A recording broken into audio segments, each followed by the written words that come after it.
On les retrouve, nos invités, Robert Kossiga Akoité, président de l'Alliance Jeunesse et Développement, Gabin Adjao, juriste, il est également analyste politique sans ouvrier, Ashraf Orosama, juriste également, homme politique du PDP. On file au pays des hommes intègres. Le Burkina Faso, la sécurisation du territoire national constitue l'objectif prioritaire du gouvernement de combat nommé mardi dans ce pays touché par des violences terroristes depuis 7 ans, a déclaré mercredi le Premier ministre Joachim Apollinaire Kielem de Tembela. Alors ce gouvernement de combat, dit-on, Gabin Adjao a pour un rôle essentiel d'aller, pour éviter peut-être une sorte de pléonase, d'aller sécuriser le pays. Oui. Ils sont composés, ou bien le gouvernement est composé de 23 membres. Oui, il avait dit que c'est un gouvernement de combat et non de dîner de gala. Donc ça veut dire que c'est un travail assez sérieux qui sera fait. Et quand on voit la composition du gouvernement, on voit que bon, ils sont dans une certaine posture. Ils veulent véritablement investir le terrain pour, premièrement, sécuriser le pays et ensuite assurer une certaine sécurité alimentaire. Parce qu'il y a des zones, notamment d'Ibo, qui ont été coupées de la ville, de toute transaction alimentaire aujourd'hui. D'ailleurs, la dernière fois, Traoré lui-même s'est rendu dans ces zones-là pour apporter un peu de réconfort à la population, un peu de vivre aussi. Aujourd'hui, le gouvernement est constitué, c'est un gouvernement de combat, tel qu'on l'a dit. Ils sont venus au pouvoir pour régler le problème sécuritaire, parce que c'est cela qui mine le Burkina Faso aujourd'hui. Le ministre de la Défense, c'est un colonel-major Koulibaly, qui est aujourd'hui là. Ça veut dire que c'est quelque chose de grand qui va être fait. Mais moi, ce qui m'a le plus plu dans ce gouvernement, c'est le poste de ministre des Affaires étrangères. Ça veut dire, c'est une dame qui a été nominée. Ça veut dire que c'est quelque chose de... Ils ne veulent pas prendre une telle posture d'attaque vis-à-vis des autres États, mais quand même, ils sont dans la logique de discussion, de pouvoir avoir une certaine concertation avec les autres pays. Aujourd'hui, le gouvernement ne doit pas être dans le dire, mais dans l'action. C'est très important. Il ne suffit pas de dire que nous sommes un gouvernement de combat. Un gouvernement de combat doit pouvoir faire des preuves et tenir des langages sankariens tels qu'eux-mêmes ils le disent. C'est aussi travailler sur le terrain. Sankara il parlait, mais il travaillait beaucoup aussi. Donc c'est très important aujourd'hui d'investir le terrain. Mais est-ce que est-ce qu'ils auront les mains libres pour travailler, ou bien ils auront toujours cet ordre-là qui viendra d'en haut pour leur dire fais ceci, fais cela, ou bien ils vont leur laisser les cahiers de charges assez clairs pour leur permettre de faire leurs preuves sur le terrain. Aujourd'hui, les ministères les plus importants de ce gouvernement, c'est le ministère de la Sécurité, des anciens combattants, de la Défense, et aussi le ministère de l'administration territoriale. Et ces ministères-là sont occupés aujourd'hui par des soldats, dont je pense qu'ils vont faire quelque chose d'assez probant. On leur accorde le bénéfice du doute. Il a bien commencé, Traoré, il a bien commencé. On va lui accorder le bénéfice du doute et aussi lui souhaiter beaucoup de chance pour qu'il arrive à assumer sa mission, pour que le Burkina surtout ne connaisse plus cette histoire de coup d'État qui, à chaque fois, qu'il y a un coup d'État, moi je dis que le pays dégringole d'au moins 10, 15 ou bien 20 ans. Donc aujourd'hui, il va falloir se concentrer sur le travail, sécuriser le pays, repousser beaucoup plus les djihadistes et surtout aider le pays à évoluer et assumer pleinement la transition.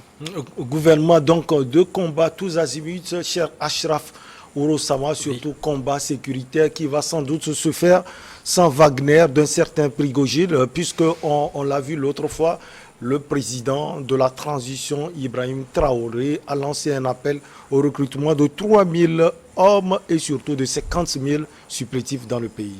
Non, c'est des résolutions vraiment politiques que je salue. Moi, je suis totalement d'accord avec la feuille de route qui est de nature politique, disons fixée par le capitaine Traoré, même si nous sommes très attachés aux modalités constitutionnelles de dévolution du pouvoir. Mais voilà, aujourd'hui, il faut prendre acte des faits qui sont devant nous. Il est président de la transition, il est chef suprême des armées. Et aujourd'hui, je crois que la sécurité est l'axe prioritaire de la feuille de route politique de Traoré. Donc, je crois qu'il faut l'accorder le bénéfice du doute, comme M. Gabin l'a dit. le soutenir. Bon, maintenant, c'est vrai, moi je crois qu'à force, au fait, souvent j'accuse les nouveaux pouvoirs installés de l'obsession de l'innovation. C'est quoi l'obsession de l'innovation? C'est-à-dire que le fait de rompre radicalement avec ce qui se faisait avant. Pour moi, le Burkina Faso, dans l'état actuel, 23 ministres, je suis désolé. On veut faire plaisir au peuple, mais pour moi, c'est trop peu, 23 ministres. C'est trop peu. Non, pour moi, c'est trop peu. Il faut une trentaine de ministres, parce qu'aujourd'hui, c'est un pays qui vit sous la dictature de l'urgence. Il y a tellement de priorités. Voilà, il y a tellement, c'est la dictature de l'urgence, où tout est urgent aujourd'hui au Burkina Faso, même si la priorité demeure l'urgence. C'est pour cette raison que j'appelle ça l'obsession de l'innovation. Quand on veut innover, quand on veut vraiment faire plaisir au peuple, à un moment on veut donné, faire comme Sankara. Voilà, on veut faire comme Sankara. Donc on tombe, effectivement, on tombe dans les errances. Donc je crois qu'aujourd'hui, il ne faut pas tomber dans l'obsession. Vous voulez dire que l'époque Sankara est désuète? Non, oui, mais parce que ce sont d'autres réalités. Non, à l'époque, il n'y avait pas le terrorisme. Oui, effectivement. Mais nous ne contestons pas le personnage. Le personnage, il est fascinant. Il a contribué à l'émancipation des peuples, mais comme vous l'avez dit, il y a une certaine désuétude de l'imaginaire sankariste. Et qu'il faut que les gens actualisent aujourd'hui leur logiciel. Leur logiciel, il faut vivre avec son temps. Pour reprendre la fameuse formule de Sédou Badian. Donc, je crois que 23 ministres, pour moi, c'est trop peu. Aujourd'hui, c'est la dictature de tout est urgent aujourd'hui, même si prioritairement, c'est leur... Et je crois que c'est extrêmement important. Je crois qu'il y a quand même des mesures de précaution. Même dans les déclarations des Traoré, il n'y a pas une affiliance totalement assumée avec la Russie. Oui. Moi, je crois que les pays africains doivent continuer à obtenir des relations traditionnelles avec la France, avec la Russie. Mais il n'y a aucune raison qu'on se place sous tutelle de ces pays-là. Voilà. Donc aujourd'hui, c'est très bien de lancer un recrutement de 3000 militaires. Je crois que compte tenu des contraintes budgétaires, il trouvera quand même une formule pour respecter son agenda politique, c'est-à-dire le recrutement de ces 3000 militaires pour permettre d'endiguer le mal. Et donc, je crois que c'est une très bonne initiative de sa part. Et on l'a dit toujours, c'est-à-dire la sécurisation des pays passe par les États eux-mêmes. Oui. On n'a pas besoin de porter allégeance à un pays. Oui. On l'a dit ici. Le Mali qui a vociféré, je suis désolé d'employer l'expression, au Conseil de sécurité en demandant une réunion spéciale quand on sait très bien que la Charte des Nations Unies demande l'un des membres du Conseil de sécurité. Bon, la Russie est considérée comme l'allié traditionnel. Pourquoi la Russie n'a pas demander la réunion spéciale pour que le Mali puisse brandir jusqu'alors l'être morte. Donc c'est pour dire que il y a même la Russie aujourd'hui joue aussi double jeu.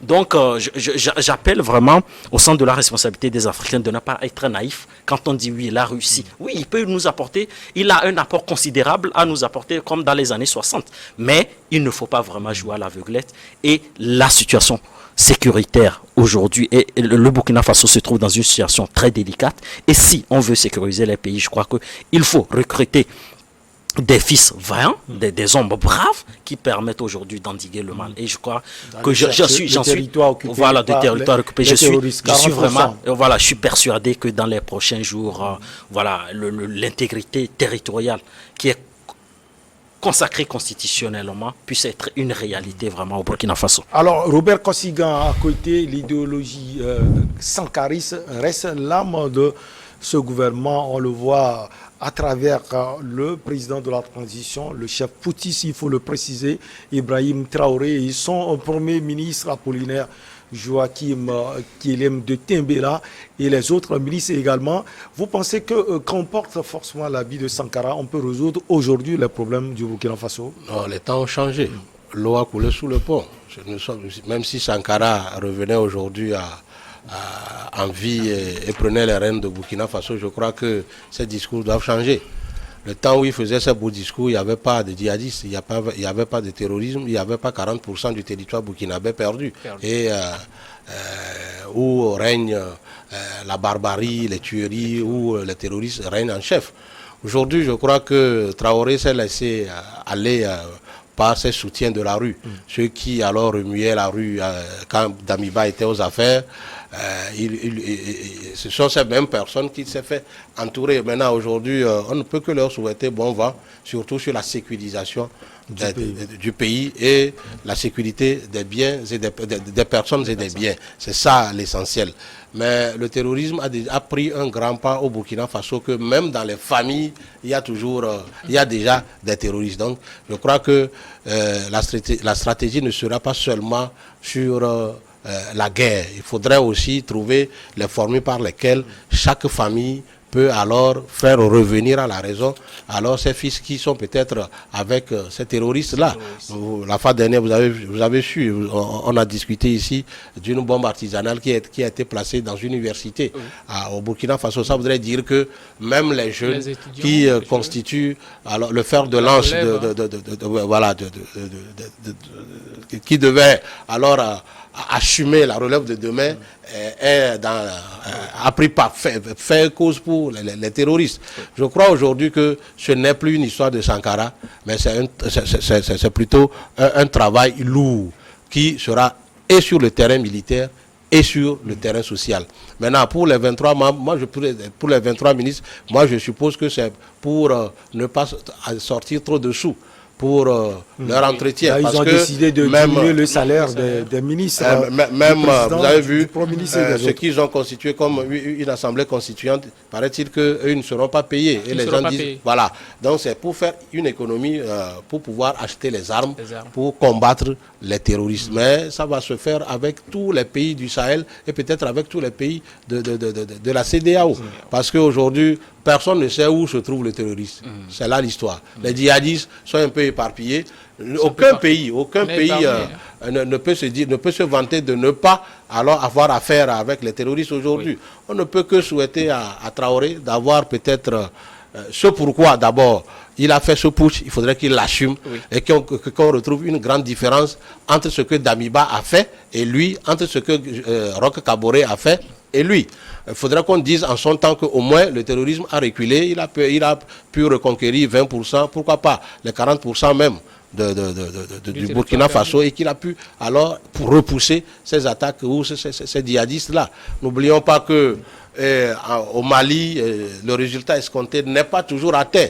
Bien qu'ils ont fait venir Wagner, bien qu'ils brandissent un peu partout leur partenariat avec la Russie, le résultat n'est pas ça. Le résultat est plus dans la bouche. Le résultat est plus dans les insultes, dans les insultes et des actes provocateurs vis-à-vis des pays voisins. Pour le Mali, il ne faudrait pas que le Burkina tombe dans ce jeu-là. Il vaut mieux ouvrir la discussion avec tous les partenaires capables de les aider.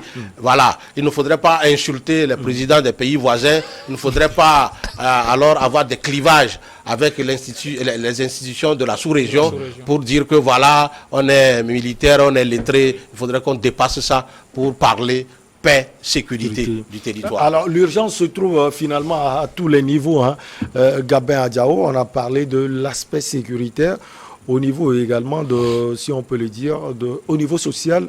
Il y a problème, parce que selon un rapport de l'Organisation des Nations Unies, 4,9 millions de Burkinabés n'arrivent pas à trouver à manger. C'est pratiquement, ils vivent sous le seuil de la pauvreté.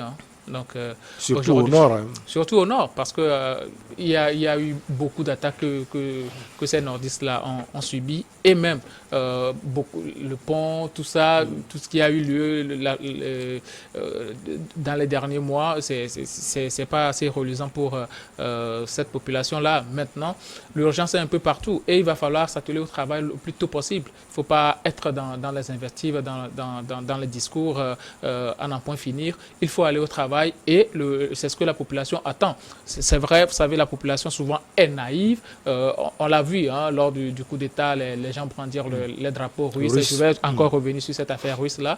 Mais il faut relever que les pays ont des accords, les pays ont des partenariats. Et le Burkina a des partenariats avec la Russie qui lui vend des armes depuis longtemps. Donc, ce n'est pas aujourd'hui qu'il va aller dans une proportion assez avancée avec la Russie. Je pense qu'il faut rester dans cet état-là. Et Traoré, il a compris quelque chose. S'il n'avait pas compris, il allait engager des négociations avec la Russie pour que Wagner puisse venir. Parce que la Russie agit d'une certaine manière comme un brigand.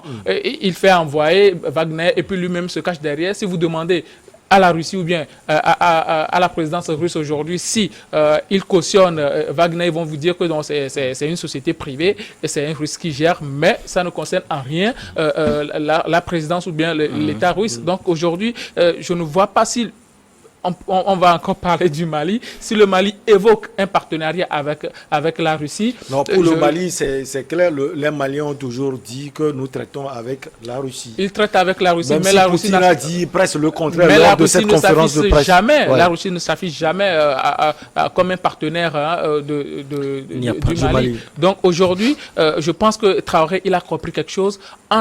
C'est aussi ça le sankarisme.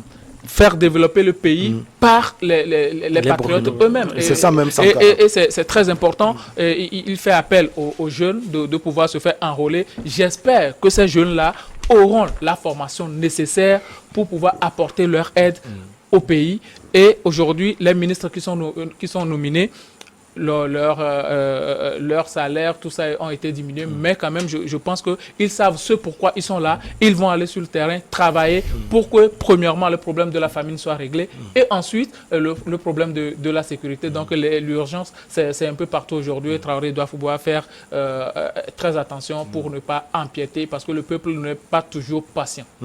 L'urgence est également au niveau de l'éducation, de la justice, même au niveau de la diplomatie, comme Kosigan l'a dit, arriver à prendre langue avec les pays qui entourent le Burkina Faso et surtout avec la communauté sous-régionale. Oui, non, mais avec la communauté sous-régionale, on ne peut pas développer un pays en mettant à dos toutes les institutions ou vous-même vos partenariats traditionnels. Le monde aujourd'hui, il est globalisé, on a besoin des uns et des autres. Et comme on le dit en droit international, la coopération s'inscrit toujours dans ce qu'on appelle le principe de réciprocité. Lorsqu'il n'y a pas de réciprocité, il n'y a pas de coopération. Donc, il ne faut pas rester dans une logique, il ne faut pas rentrer dans une logique d'invective permanente. On a besoin des uns et des autres, même si nous désapprouvons les initiatives ou certaines démarches de la CEDEAO. Par exemple, pour prendre cet exemple-là, le Burkina Faso a besoin de la CEDEAO aujourd'hui. Donc, pour moi, c'est une trajectoire quand même qui est quand même assez que je trouve quand même convenable. Vous l'avez dit, mais le Burkina Faso vit sous la dictature de l'urgence. Tout est urgent. Mais il ne faut pas aussi imputer la responsabilité à ce gouvernement. Ils viennent d'être placés. C'est l'échec des politiques publiques depuis les années d'indépendance jusqu'à aujourd'hui. Parce que si on a des salles de classe en toit, si les enfants continuent d'être éduqués dans des environnements quand même assez embryonnaires, c'est l'échec des politiques publiques des années antérieures. Donc, il revient à ce gouvernement de prendre la mesure de la chose et de dérouler également la feuille de route. Sur la photo de famille du gouvernement, moi je crois qu'il y a quand même un fait qui passe quand même inaperçu, mais je vais quand même le relever. Non, cette femme, moi je ne parle pas de la parité. Moi je ne suis pas obsédé par la parité. Je ne suis pas un féministe convaincu. Peut-être que les femmes sont sur ces combats-là. Mais ce que j'aimerais dire, c'est que sur la photo de famille, il faut aussi respecter le principe de la laïcité. Parce que je vois une femme avec un foulard et je crois que c'est un très mauvais signe. Et lorsqu'on porte sur une photo de famille, il faut éviter des signes ostentatoires qui renvoient aussi à une religion. Quand on sait très bien que ce pays-là est en proie avec le djihadisme. Donc c'est de faire, le service public est très clair. Il ne doit pas y avoir des revendications, des gestes quand même assez ostentatoires qui renvoient à une religion. Quand on voit une femme en foulard, avec un burqa, et alors qu'on sait très bien que le Burkina Faso, sauf modification constitutionnelle, est un pays laïque, il n'y a pas de raison qu'on puisse voir ces images-là. Donc je désapprouve totalement. Et s'ils nous regardent lors des prochaines photos de famille, voilà, qu'on puisse vraiment changer ça parce que pour moi c'est un mauvais signe. Suivi au Burkina Faso, au Mali, partout en Afrique et partout dans le monde. On marque la pause et on revient pour la suite et la fin.